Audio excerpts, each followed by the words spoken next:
Now let's go a little bit deeper into the Hypershade window and show you how to create materials from scratch.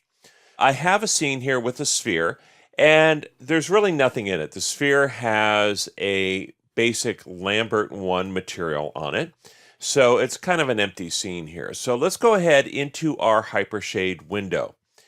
And in that, you'll see that we really don't have a lot. We just have that one Lambert material plus a few other things. So let's go ahead and create a new material in the Hypershade. Now we can do that simply by clicking on the Maya tab here and clicking on Blend, and that will create a blend material. Now that material shows up in the browser, and if I click on it, you'll see that I've got this basic material. Now if I want to, I could change the color of that material. As you can see, it shows up here in the material viewer. Now, if I want to add textures to this, I can do it the old-fashioned way, and I can click on this little checker here, and we can create a node. So let's go ahead and create a checker material. And notice how when I do that, it automatically creates this node and connects it in. So I've got my blend 1, and notice how now I have the little down arrow that goes into checker 1. Now, checker 1, if we scroll in here in our node editor, you'll see that we've got this little line going from out color here into color here, and this is this connection. So if I want to, I can change that. So if I left click on this line, notice how it highlights. I can remove it by just left clicking, pulling it off, and letting go.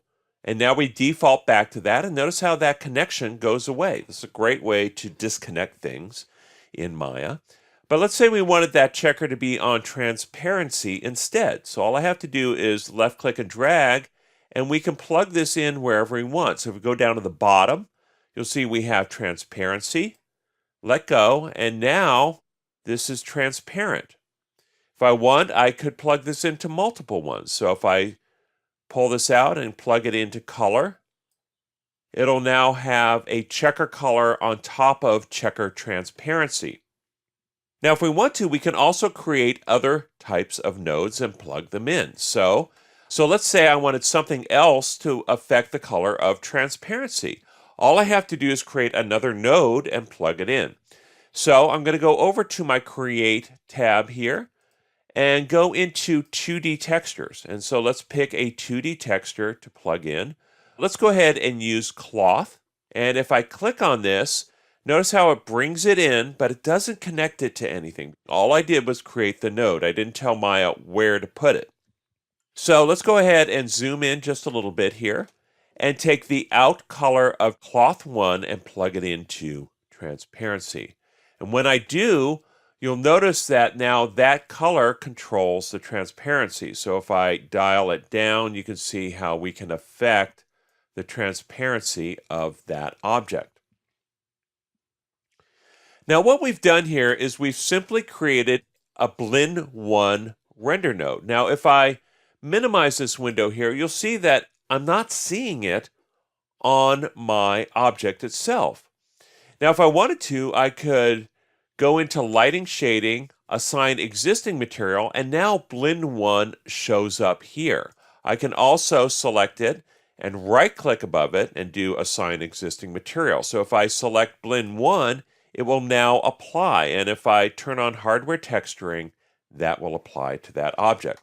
Now I can also apply directly from the Hypershade window. So if I go back into Hypershade, let's go ahead and scale this down so we can see this a little bit better.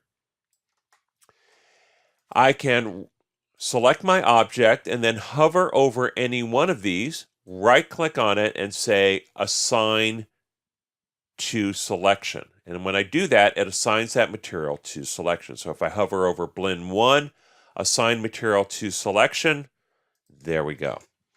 So as you can see, the Hypershade is a very powerful window. It allows you not only to manage materials, but to create new materials entirely from scratch and edit their nodes visually so you can connect together all sorts of different attributes and create very customizable materials.